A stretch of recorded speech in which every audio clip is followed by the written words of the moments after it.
For me, really, the pandemic has been more of a burden than anything from overall what we got going on.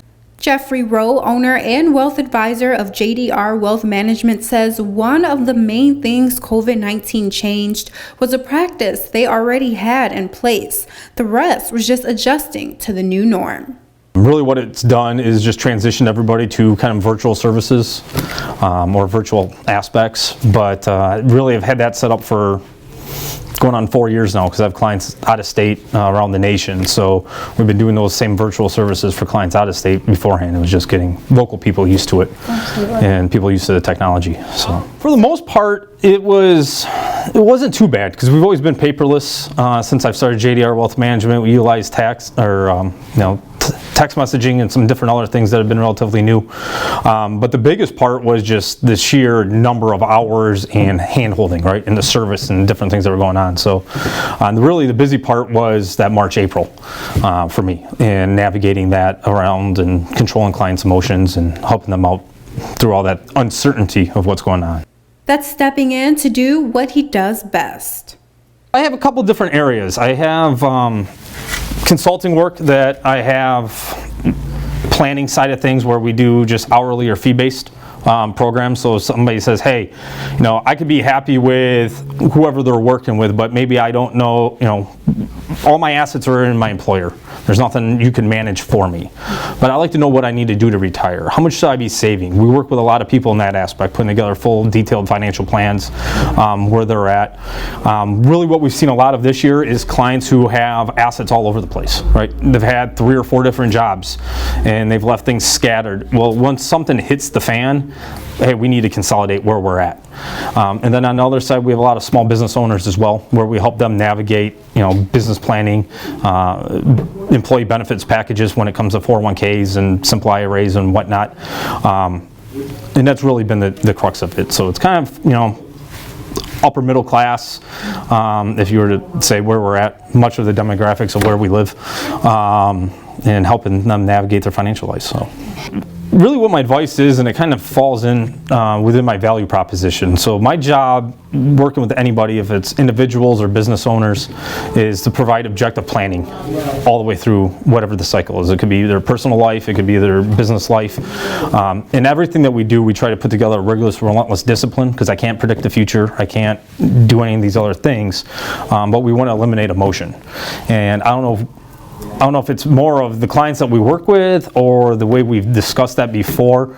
Clients got a little emotional, but nobody extremely panicked, right? We spent 12 hours on the phone March and April, but we're able to navigate everything pretty smoothly for the most part. It's not easy for them. The combination of COVID and road construction. I know a couple of people I've talked with, hey, too bad we couldn't delay the road construction. I'm like, I'm maybe more of the camp of let's just rip the Band-Aid off, get it over with in 1 year versus stretch it out into 2. Stressful. It's definitely stressful for them, and it's never easy to see your business not doing what it's supposed to, right? I had business goals myself that I wanted to get done this year that COVID put the hold on, right? You got to kind of roll with the streams, and that's where I think it's always important to know where you're at, have a game plan of what you want to get accomplished, and being able to navigate it when you hit rough water. Those game plans kept Roe and his company out of rough water this year.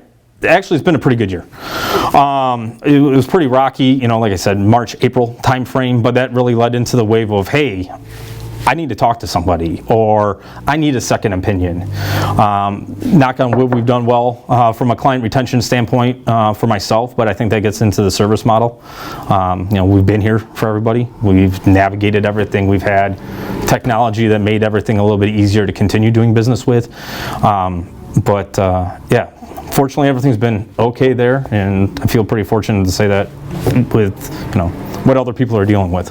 It also helped him keep his clients and recruit new ones. We've actually had a lot more people come in, especially throughout the summer and late spring who, my joke with them is nobody really is interested in talking with somebody when everything's going great like it was in 2019. Come around 2020 and COVID, everybody wants a second opinion of what's going on and where they need to be. Yeah. So from an investment standpoint, everybody who's really, stuck to their guns, they've rebounded. I won't say we're out of the water yet, or not into the clear. There's still probably going to be some storms to come through, elections and doing different things, but for the most part, when we at least align people to their proper goals, long-term things are long-term things, and we want to keep them on that game plan and keep them to that perspective. But it's not easy at the same time, right? There's clients who been out of work, clients who've seen business down, where hey, we got to pay employees, or hey, I can't get a PPP loan, or who do you need to do that, or whatever the case is. There's been a lot of that, a lot of hand-holding, a lot of the value add of working with someone like myself. M24 construction for Roe has been challenging, but he's optimistic about it finishing. But at the same time, we're not having somebody really walk in to the door without an appointment from that standpoint. So it's navigating them, coaching them how to get around, depends where they're coming from. I had one client that he was coming out of work and he just ran with Google Maps, and I completely forgot to mention to him. So he got here, he goes, "Don't ever make me do that again." I'm like, "That's just a one-off." I go, "I apologize. I got sidetracked with meetings earlier in the day, and I forgot to give him an update of directions." But I had a client this morning that they were coming from kind of the east side, and hey, coach them how to get here, how to avoid school traffic in some different areas, and having that communication with them. So talking has been the biggest key on getting them here. So my running joke is, so my daughter goes to Goddard right here in town, right? And drop her off at daycare. I'm less than 1/8 of a mile, and it takes me 20 minutes to get around the block. So if I'm ever running late in the morning, that makes it a little more difficult. They're like, "Hey, can I get through the construction without anything affecting me or anything of that nature?" But again, it's living here, or went to school here, kind of knowing how to get around town's been helpful, and trying to explain that to other people when they come to see you is important as well. I think just from what they have going on right now, just the new street lights and the streetscape just on the east side of town looks fantastic. So seeing some of the greenery, some of the new lighting requirements, probably the smooth road for a while before the gravel trains get to them. Hopefully everything's a little bit quieter when you are downtown, and it makes walking around a little bit easier and a little more friendly. That's what I'm looking forward towards.